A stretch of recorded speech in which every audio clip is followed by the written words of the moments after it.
I'm starting off on freshly washed, detangled, and conditioned hair, and I'm using this blow dryer brush that I got from Target, super clutch, better than a blow dryer to me. And I'm also using my tri-mirror. This tri-mirror is clutch, okay? Like the best thing since sliced bread to me. So it helps me part the back of my head without having to break my neck and kind of like guess where I'm parting. I can see exactly what I'm doing and exactly where I need to part. I am using yellow Shine and Jam. If you watch any of my other videos, you know Shine and Jam is my jam. Get it? And I'm also using the medium size parting for these braids. And I also have a chart if you're interested in knowing like the exact number of rows and boxes. I'm first starting off with 4 in the first row. So the hair that I'm also using is Outre Expressions. I'm using the color 2T1B/27 as well as T27 in the curls. The curls are Freetress. It does come in a pack of 3, but I only had 1 left. But I ended up needing to go to the store and get 1 more. So in total, I used 2 packs of the curls and about 5 or 6 bundles of the braiding hair. I'm separating my curls very gently, and you don't want to be too rough or too aggressive when like separating them because that's going to cause them to tangle. So I kind of run my fingers through each end of the curl to kind of loosen it up and then just straight up pull it apart. All right, y'all, alert, alert, knotless braid tutorial starting right now. First, you're gonna split your hair into 3 sections. And with those 3 sections, you're gonna take your middle finger and go underneath that middle piece, grab the other side, and then repeat the same thing. Use your middle finger, go underneath the middle, and grab the other side. And after that first rotation is when you're gonna add in your braiding hair. So you can see I'm adding in the braiding hair in between my middle finger and my index finger right there in that pocket. And then I'm gonna treat each side of the braiding hair as if it were a leg of the braid. So it kind of ends up being really seamless, and you might have to fumble around a little bit to really feel what you're doing. And once you get the hang of it though, I promise you got it. So if it seems difficult at first, go ahead and keep practicing, okay? I promise you're gonna get it. So I add in about 5 or 6 pieces, but to be honest guys, I'm not really counting how many pieces I'm adding.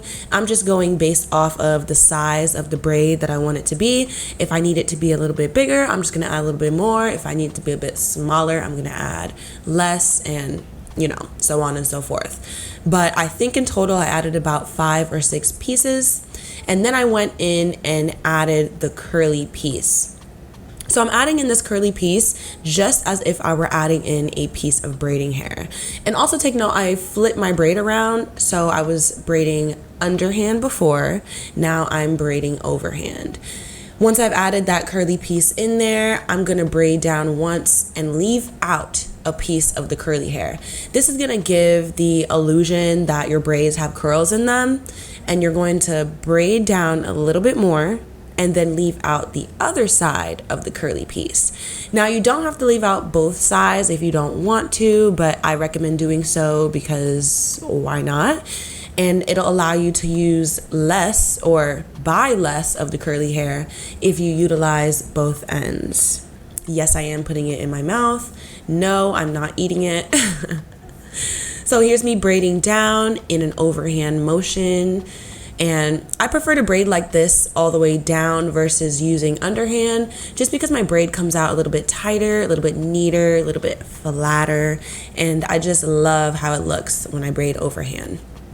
And also you might have to borrow hair from any of the other sections of the braid just to make it even.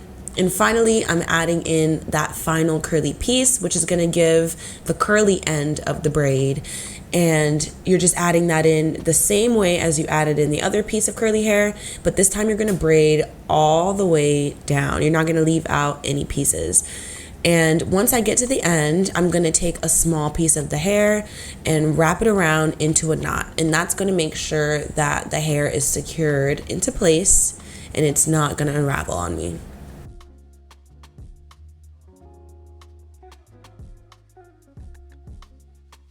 This is visual number 2 for y'all. If you guys want another video of how I do this, maybe even more detailed and more slowed down, check out this video that I've linked in the cards. It is how to do your own knotless braids. And it's basically the same thing, but a little bit more chopped up and slowed down. So if you want to watch that video, I definitely 100,000,000% recommend watching it if this one was a bit confusing.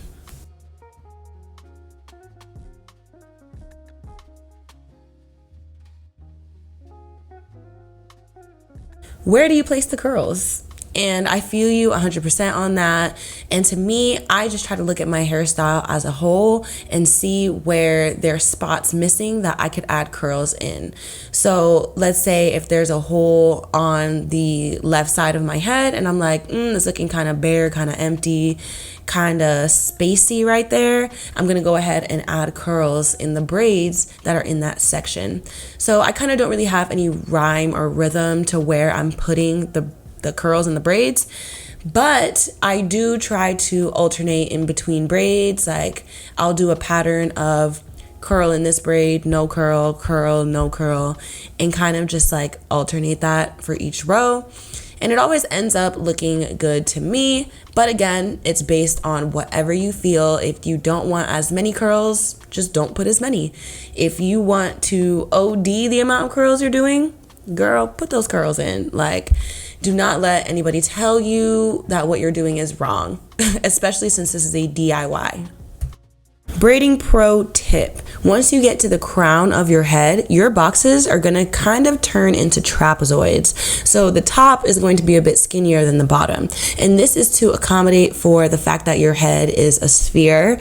So the boxes are not going to be the same shape overall. But to get that clean, nice, even parting, you're going to have to distort a few of the boxes just to make it make sense, if you know what I mean.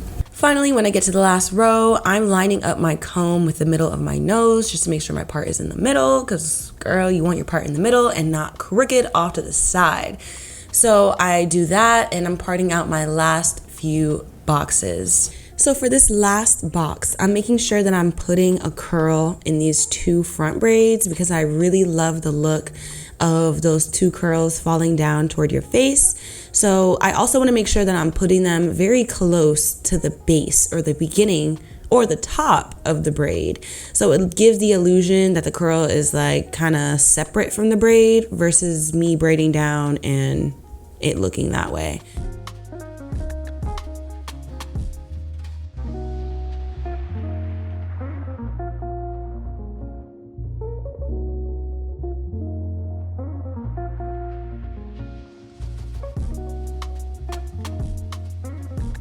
If you look kind of close, you can see my fingers squeezing the base of the braid, and I'm really just feeling around to make sure that everything is situated, nothing's twisting, nothing's doing anything too crazy, and it really gives me a feel of what I'm doing.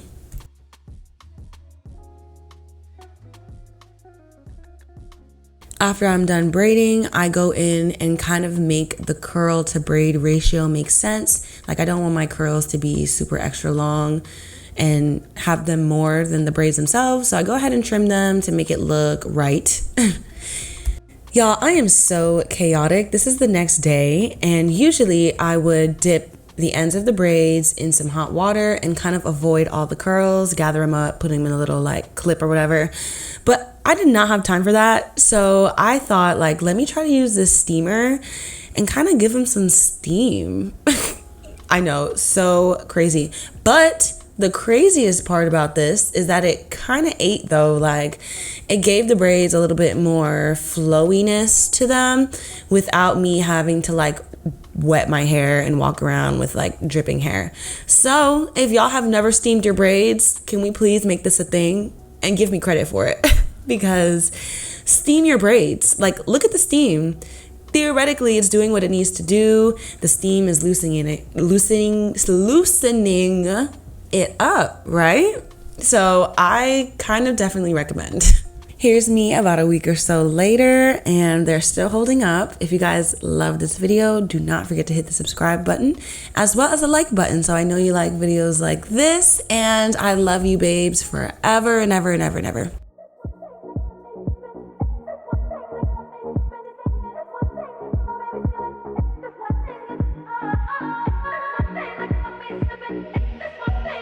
Bye.